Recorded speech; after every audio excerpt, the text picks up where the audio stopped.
I couldn't believe it at first. I do alright with girls, but she was different. Amy honestly looked like a supermodel. I get loads of requests from people I don't know because I go to a lot of social and networking events. So when she added me, I didn't think twice. I couldn't believe it when she said she lived in the same area as me. I'd been single for years, and the kids put me up to it.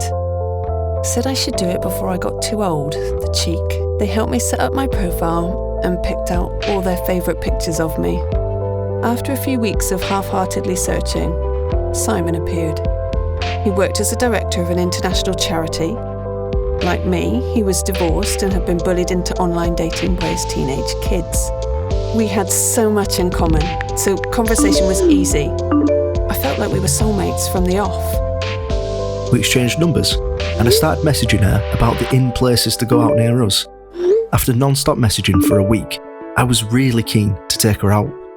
Like me, she had a hectic social calendar, and finding an evening we could both do was a nightmare. Eventually, we pinned one down, and I was really keen to impress. I started looking up the fanciest restaurants nearby where I could take her. I'm a little old-fashioned, and Simon seemed too good to be true. He was very honest about his strong feelings for me, which was lovely to hear after so long. But because I've been hurt in the past, I'm a bit more guarded. He had told me that his work took him all over, the most remote parts of the world. So I suggested a video call to get to know each other better. He was desperate to see my face, but he could never get enough signal. He would try at all times of day and night, but it never worked. I understood, though, it was just part and parcel of his job, a sacrifice he made to help others. Just before the date, Amy went painfully quiet on me. Normally, she messaged back straight away, but I got nothing. I was really disappointed. A few days passed, and Amy finally messaged me.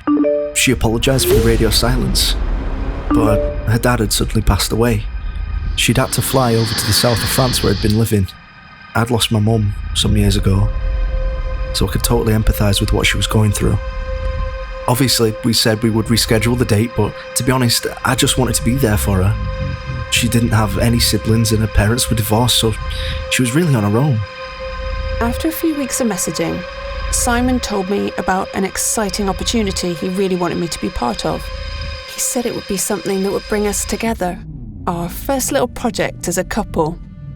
He had heard about a great investment opportunity from his friend who works in finance in London that would generate enough money to finish the project he was working on for his charity. This was his final big project, and he wanted to finish it so he could return home to the UK and finally take me out to dinner. A few days later, she sent me a really heartfelt message saying how thankful she was that she'd met me, and although we hadn't known each other for long, it just felt this was meant to be. I messaged her the day before she was due to fly back to the UK and offered to pick her up from the airport. She said she wanted to be all dressed up and looking her best when we first met, so she said she'd get a taxi. I offered to book one for her so she had one less thing to worry about, and after a bit of persuading, she accepted my help. It was only 80 quid, so I didn't mind. We had previously spoken about the fact that we can enjoy life a little bit more now that the kids are grown up and the mortgage was paid off. He asked if I'd be willing to invest £10,000 of my money as he was struggling to access his UK bank account from abroad. He said the returns would be triple that, so he could finish his project and pay me back more than what I put in. He arranged for his friend in London, Henry, to contact me and talk through the investment. Because Simon was away, it was Henry who'd be handling all the payments, so it made sense that I spoke to him. I didn't really understand the ins and outs of it, but I trusted Simon. And his friend seemed very knowledgeable. A few weeks after I made the initial investment, Henry contacted me again to let me know our stocks were performing really well. He suggested that I might want to invest a little more for myself and the kids. 2 days later, we had a date in the diary. Amy was really upset because she'd left her favourite shoes and dress in France and didn't have anything nice to wear. She was nearly going to cancel. I told her I would send her some money to get something.